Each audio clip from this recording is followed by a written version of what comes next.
Hello everyone and welcome to my review today of the 2023 Hyundai IONIQ 6.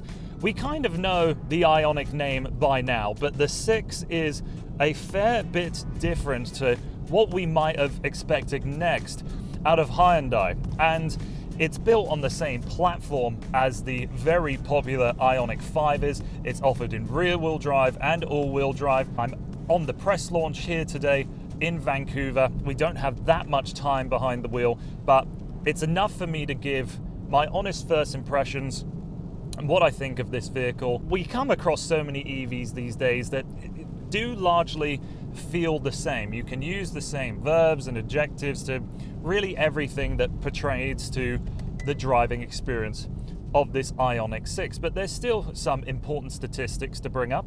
We have a 77.4 kilowatt hour lithium ion battery pack. It has ultra fast charging capability, meaning that with an 800 volt 350 kilowatt charger, you can go from 10 to 80% in only 18 minutes. The entry-level model has rear-wheel drive with a single motor that has 225 horsepower and 258 pound-feet of torque with a range claim of 581 kilometers. All-wheel drive has two motors, making 320 horsepower and 446 pound-feet of torque with either 435 kilometers of range or 509, depending on which wheel you select. Is about 200 millimeters longer than the 5 despite having 50 millimeters less in its wheelbase. And the 5 had two battery pack options, but with the 6 it's just one, the larger 77.4 kilowatt hour pack. One of the things I was looking forward to most with this product is finding out what the cabin is like, because the exterior might be a little polarizing. We can talk about that a little bit later in the video, but the more interesting thing to me was the layout of this cabin.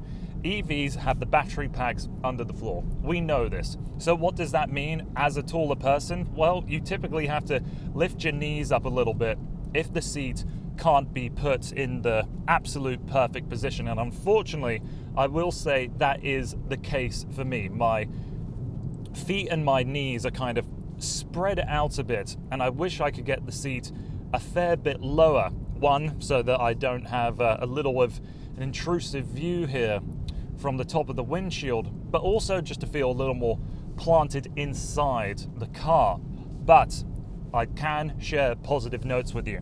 Look at how this deep dish of the door card here allows me to really span out my left knee, and because my right knee is a fair bit above this center console, I feel like I have a tremendous amount of space in this cabin. Helps too that we have this open console here for extra storage space, and you might notice that here in the center tunnel we have the unlock and lock buttons and also the window switches. The reason they're there is that Hyundai is very proud of the design that they've put together here for the door cards and how it all flows and there's no interruptions with the materials or the lines or anything like that.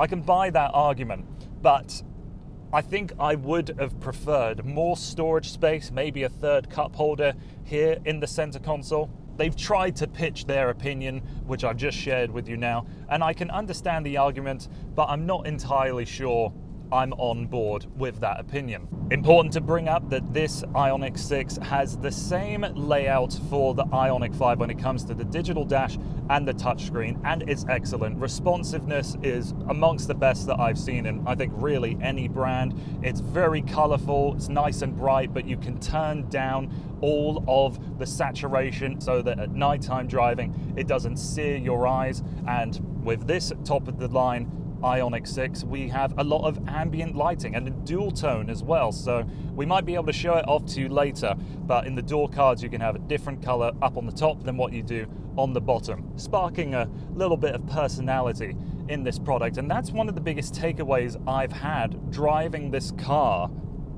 today, is that it feels like it has a little bit of charm to it. And of course EVs can't really give you that much in feedback, and I'd say the steering isn't as lively as I'd like. Even though it is heavy and quite precise, it lacks feel.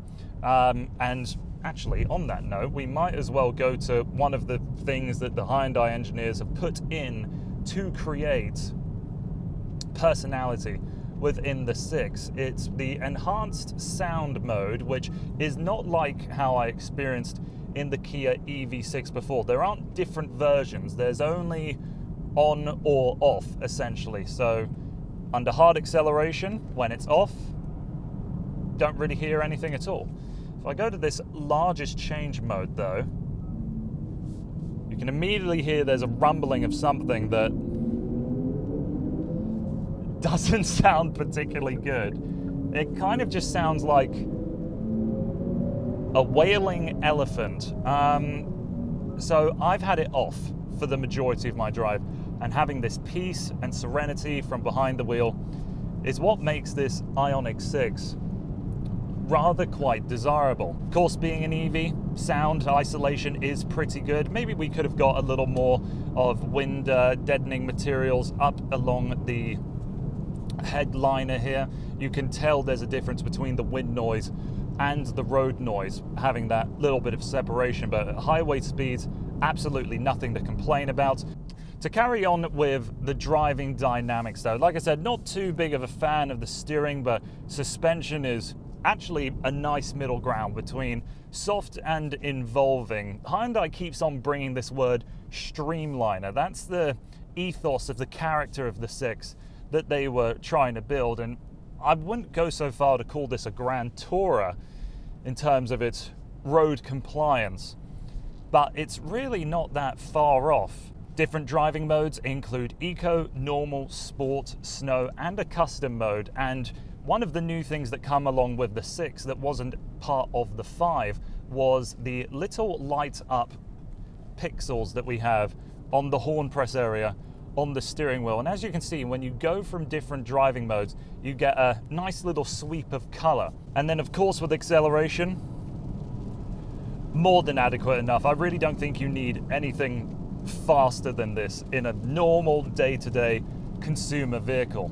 The boot up front has increased size apparently over the IONIQ 5, but still it's really only enough to throw a laptop or a handbag, something small. And you'll note that there isn't actually a cover on top of this front storage space because it has a rubber water seal up against the bonnet, and the bonnet actually drapes over the front arches. An interesting piece of design there. And speaking of design, it does seem to be splitting opinions on this trip today. I think we've been quite fortunate to have this version in red because it gives you the opportunity to see the differences with the various different colored plastics around the car. You will see along the side profile that you have this black trailing piece on the chin that leads to the side skirts, that leads to a pretty sizable black chunk on the rear bumper. Why have they done this? Honestly, I'm not too sure. I think from the front where we have that big strip of black plastic, if you had that matching body color, maybe the front would look a bit too plain faced. The color does vary depending on what exterior color you have. If you go for the matte gray or the white, those black components on the side profile are now a smoky gray. But overall, I like the design of the IONIQ 6. I think it's interesting. I think it's dignified. And is it immediately beautiful? Maybe not, but it gets you thinking. And I think out of a car or any kind of purchase this big, you want to be reminded of it constantly. Things that you might like about it or things that you might discover along the way. So as you can see, I'm in a different car now, back in Calgary, and probably wearing the same clothes, knowing me. Unfortunately, my audio equipment packed up somewhere along my drive, so I didn't get to share absolutely everything that I wanted to there in the moment. But the two things that I think need to be addressed before the conclusion is that we didn't really spend any time in the back seats. Didn't get really any filming done there, but it was certainly tight back there, really not a lot of foot room.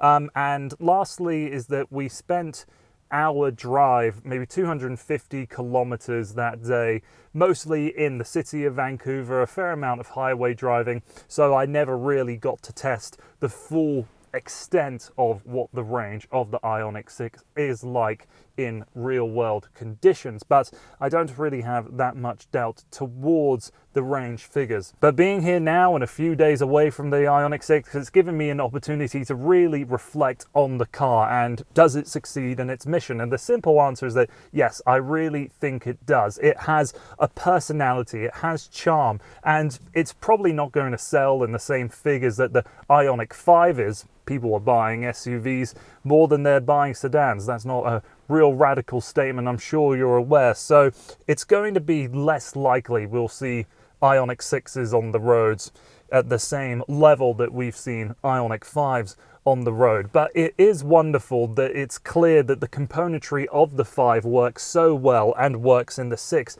just as well. And there's been a few little revisions here and there in the 6, like for example, I think a lot of people didn't care for the white border that goes between the two screens, and in the 6 it's black. The 5 will certainly be a much more practical and more desirable car for a larger audience. But that's really not discrediting the 6 at all. It has a little bit of flair, it's got some personality, and I thought it was very well put together. So many thanks to Hyundai for sending me out to Vancouver for a couple days and all of the entertainment that came along with driving the new 6. And many thanks have to go out to Mark Spurrell. There's quite a few bits of video in this review that I've taken off of him. He was my drive partner for the day. Lots of great conversation. Really, I'm very happy I got to spend my day with him. So his YouTube is linked down below, and that's all I have to say in this video. So thank you very much for watching, and I hope to see you again on the channel soon.